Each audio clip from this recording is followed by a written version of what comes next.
Human. How have your quarters been for you? Hopefully adequate? I don't know why I ask. It's not as if I could or would provide anything better. But I do think that this should be more than sufficient. Good. I've been going over the data from the tests we ran earlier. It's certainly been interesting, if a little baffling. I'm still not entirely certain how to interpret all this. Half of me thinks that I've been duped into abducting some sort of genetically modified organism. Something designed specifically to appeal to every single one of my tastes. But that's hardly a scientific stance.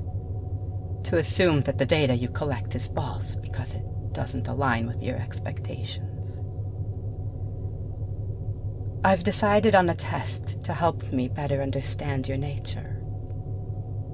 It's not the most scientific test, but I think it should help me grasp what exactly it is about you that is so alluring. Follow me. Oh, and I realize you may have concerns about how long you've been gone. You don't need to, though. Standard procedure for extended examinations is to give you a normalization implant after you're returned. While you have it, you and those around you will feel less inquisitive about your absence. After a month or so, I'll return and remove it. By then, you and all your acquaintances won't question the time missed whatsoever. Here we are. This test will take place inside our simulation chamber. Generally, it's used for entertainment during long interstellar voyages, but it will suit our purposes nicely. And there. This will be the setting of our test.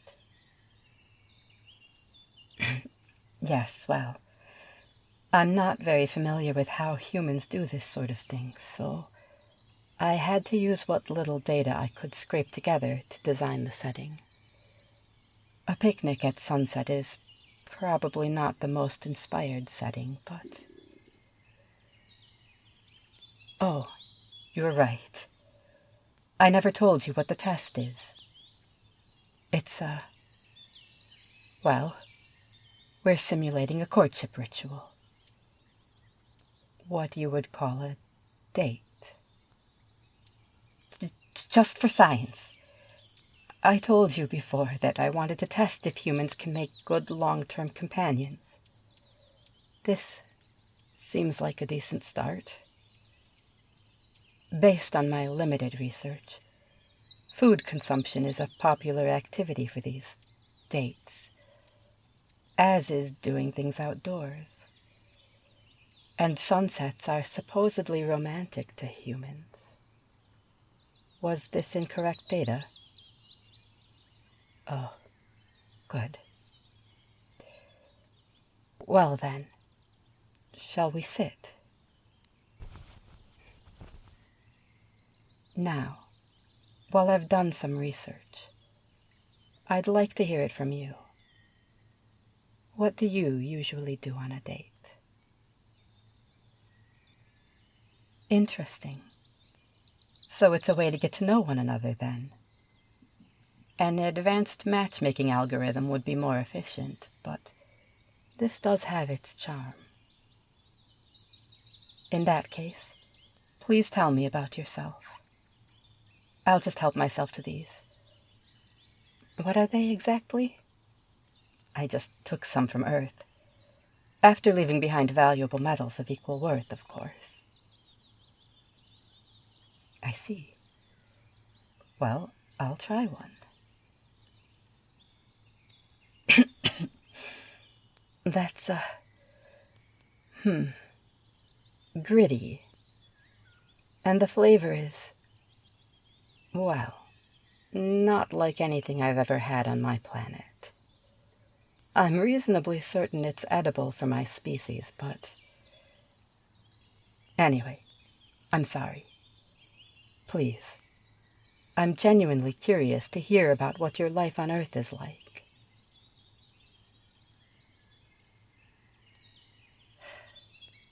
Is that right? Charming.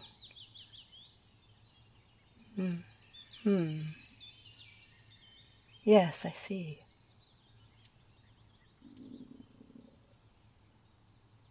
Do you? Do you really? Goodness, I don't know if I could live like that. Well, that's quite enlightening. You certainly have interesting stories to tell, and you're more articulate than I would have assumed of a species at your level. It's a good sign. I gather that you're a touch, naive, but it's endearing. Like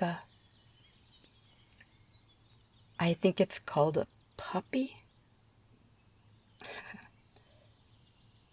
Oh, me? Well, no.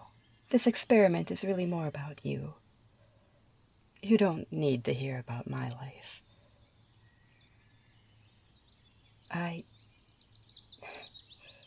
Well, I suppose. All right. There's not much to say, though. I'm a scientist, as you can tell, but my original field of study was astronomy.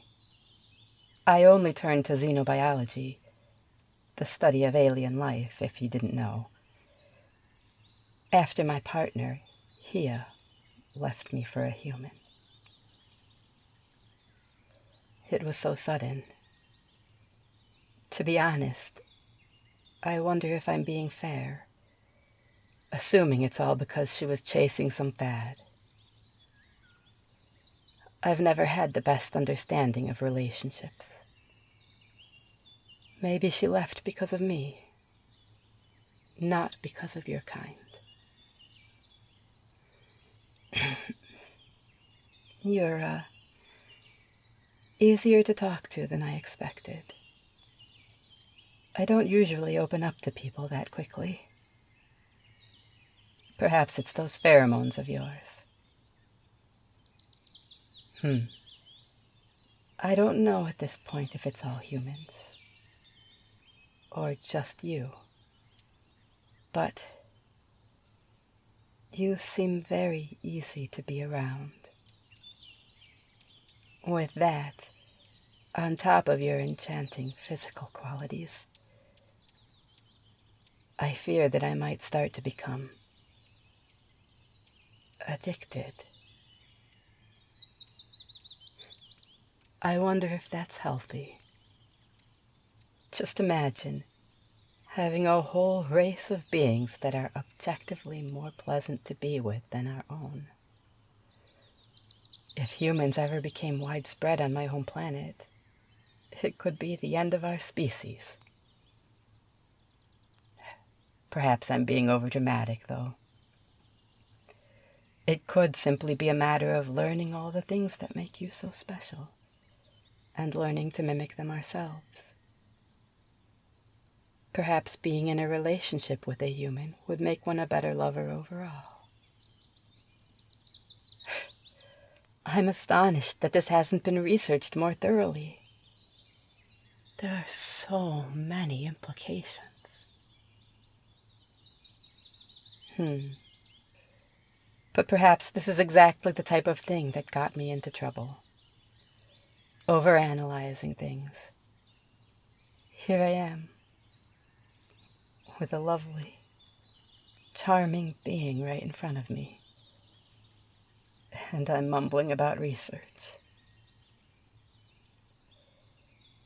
You know, there's something I've wanted to try. Honestly, I've wanted it ever since I first laid eyes on you. would you be opposed to a kiss?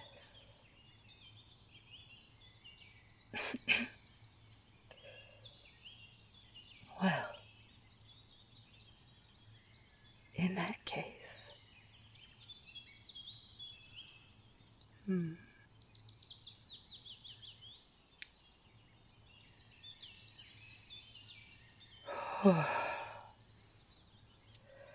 that shouldn't feel as good as it did.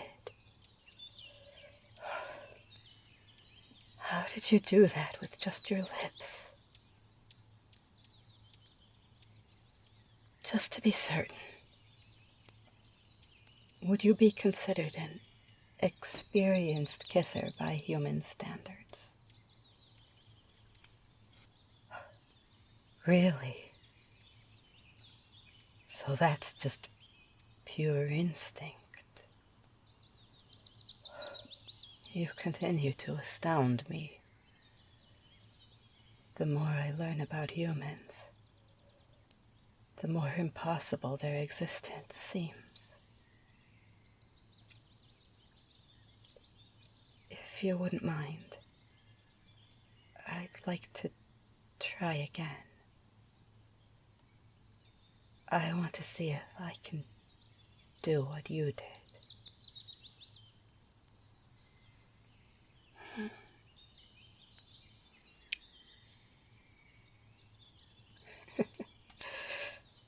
It tickles. Hang on. One more time.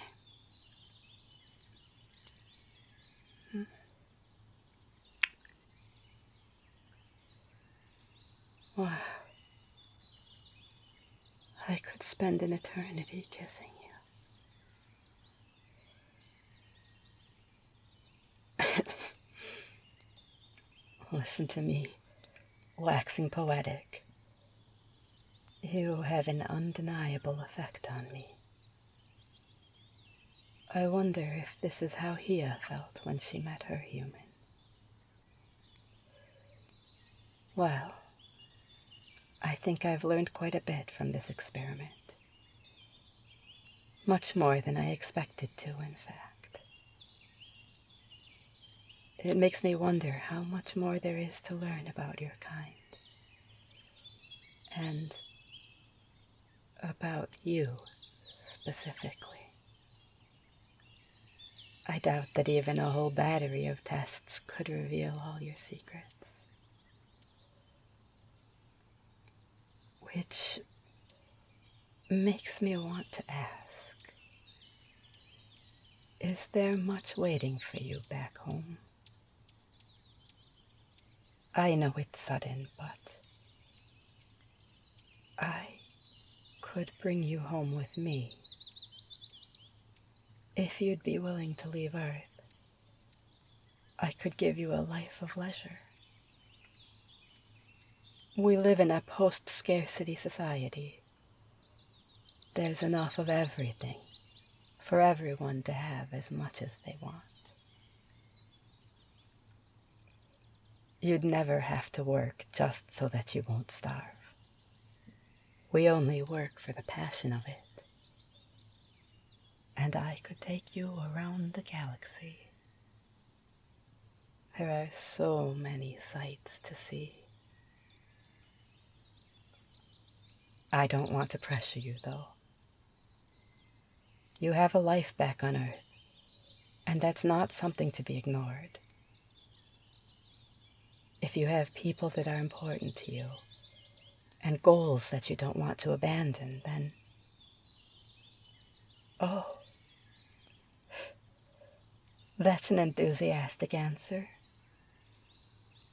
Well, that makes me happy. And perhaps a little sad.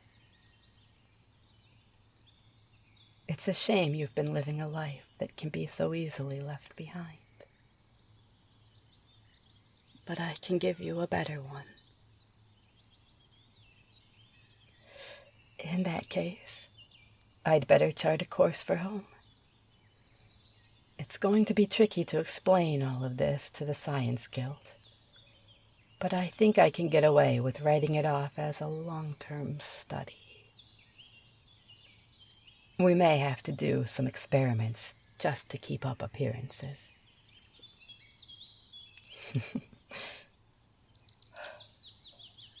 If only Hia could see me now.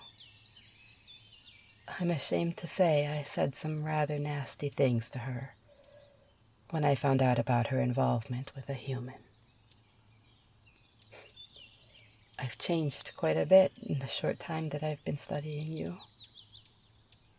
To think, now I'm bringing a human back with me. You know,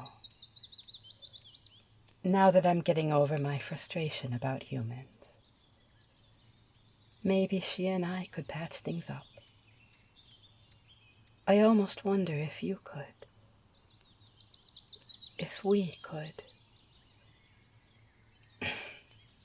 Oh, it's just that, among my species, it's not all that uncommon for relationships to involve more than two. Never mind. We can save that for another time. I'm glad I met you. It's strange that you've had such a powerful effect on me in such a brief time. I could almost swear you humans are supernatural somehow. I suppose at this point, anything seems possible. I went into all this